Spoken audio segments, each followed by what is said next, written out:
Hey, we're back with ClearPath Retirement Radio, and today Mitch and I are talking about living revocable trust and whether they make sense for your situation and your estate planning.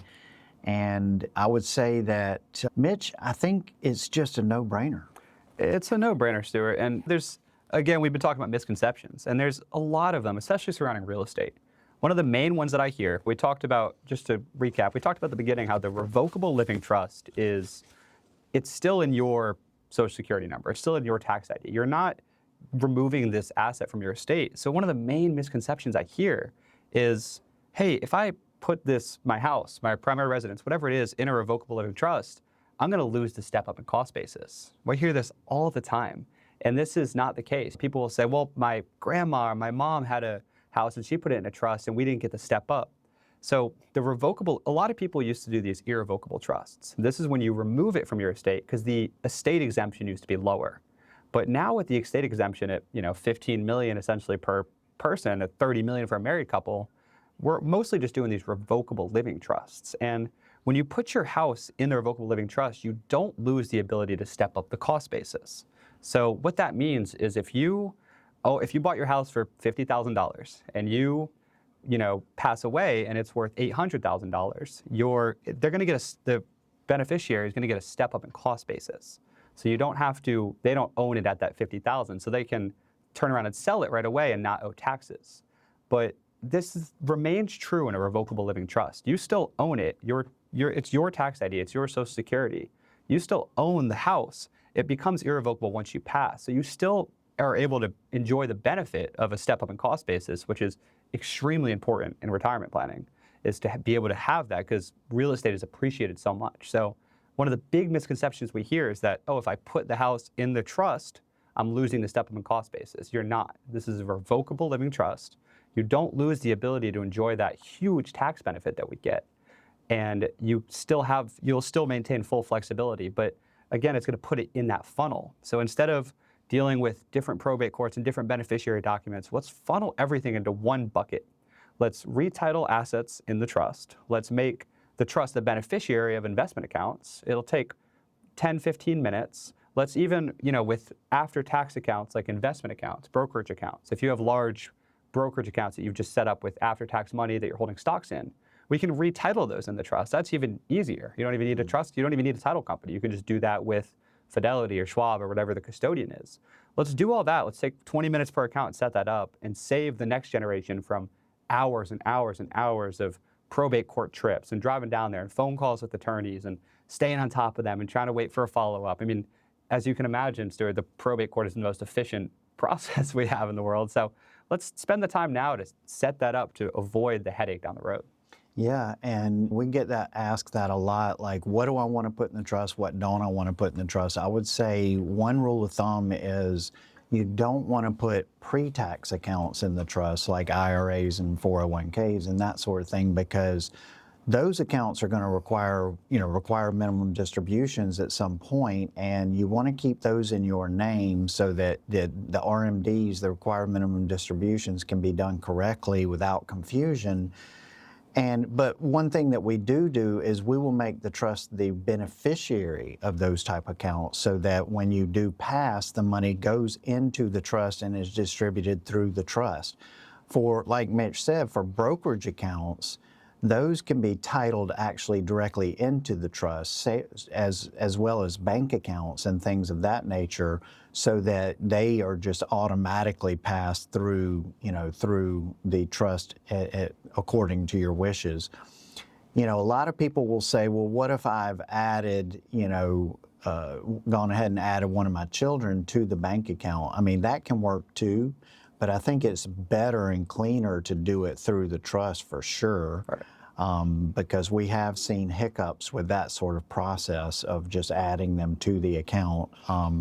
You are giving them access to that account prior to your death, and that can cause some problems, and it can cause problems after death where we've got an issue going on right now where someone was on their bank account and a relative, but they're having all kinds of issues accessing those funds right now and having to jump through a bunch of hoops to get to those funds. So Not necessarily the best thing. And then, another question we get all the time, Mitch, is what if I have a mortgage? What if I have a mortgage on my primary residence? Can I put it in a trust? Yes, you can. Most, we've never had an issue as long as it was your primary residence and it's a living revocable trust, putting that into the trust while you still have a mortgage on it. That is not a problem.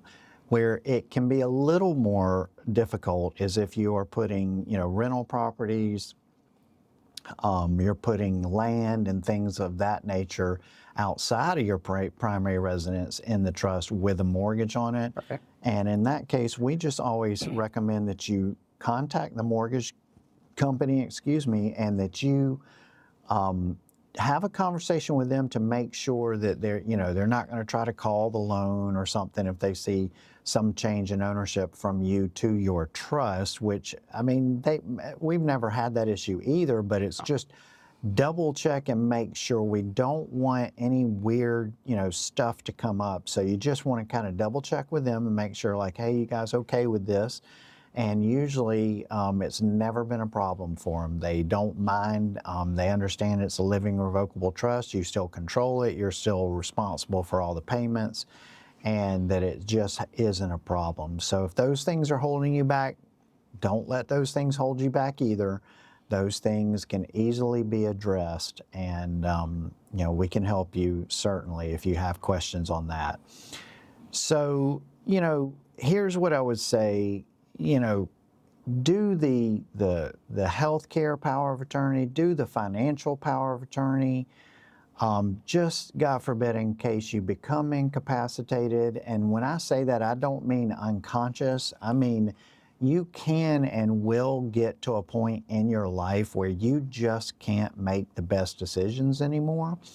And trust me on this, you'd rather name the people ahead of time that you want making those type of decisions, and you completely control that process, than have the state figure it out after the fact. And so it's extremely important that you get those things in place. And like Mitch said, literally takes us 15, 20 minutes to get those done. As long as you know who you want handling that, we can knock that out really quickly for you. The other things I would say is if you're relying on beneficiary designations on your insurance products or on your, investment accounts and those sort of things, if you are relying on beneficiary designations to bypass probate, make sure those are up to date. We have seen, I can't tell you, I had a client that was an extremely successful CEO of a major engineering firm, had just gotten remarried, had a $1.2 million life insurance policy on, himself that he had forgotten to change the beneficiary from his ex-wife to his new wife, and unfortunately was involved in a car accident on the way home from work one evening and did not make it. And the ex-wife got $1.2 million tax-free. And, just because he had forgotten to change his beneficiary, and the new wife actually sued for over 3 years trying to, legitimately get a portion of that money, and was not successful. And so, those things are critical. If you haven't visited that in quite a while, then I suggest you do what we call a beneficiary review. And you're welcome to give us a call and come in. We'd be happy to sit with you and go through those things and make sure that everything gets updated to your liking. Your estate plan, you've got to review your estate plan every 3 to 5 years, even if you just have a will. And a lot of people ask me why. I did my will 17 years ago. Is it not still good? Well, it could be, but if you're in a situation where you feel like there is any reason for someone to challenge that will, and even if that means you have 2 or 3 children and they don't necessarily get along, and they may not agree to exactly the way that you have your assets being distributed in that will, and one of them doesn't think it's fair, they can certainly go hire an attorney and challenge the will. And I'm here to tell you, if that will is 17 years old and has not been revisited in that time frame, guess what's going to probably happen? Yeah. That probate judge is probably going to throw that thing out real quick, and they're going to decide how to distribute your assets from there. So what we recommend is every 3 to 5 years, even if you just have a will, sit down, review the will, make sure it still, it speaks to your wishes, and then re-sign, re-notarize, re-witness, whatever it is you need to do. And make sure that's done every 3 to 5 years, because that way, if someone challenges it and it's been done in the last, 3 to 5 years, then it's probably going to hold up. So that's a big deal, and then again, when it comes to estate planning, think beyond just assets.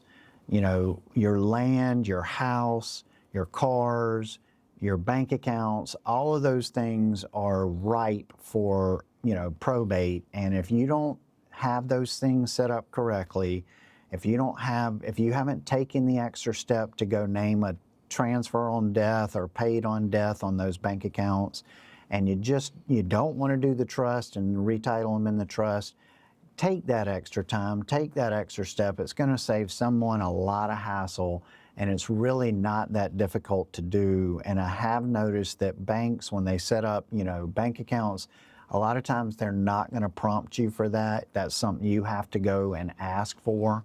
So make sure you're doing that. So I hope everybody's benefited today. This has been a great show. If these are all concerns of yours, if it's got you thinking, if it's got you concerned, and you're not sure if this stuff's right for you, again, visit us at clearpathretirement.com, and let's have a conversation and just see if this is right for you, see if a will works or a trust is better. And until next week, happy retirement, everyone.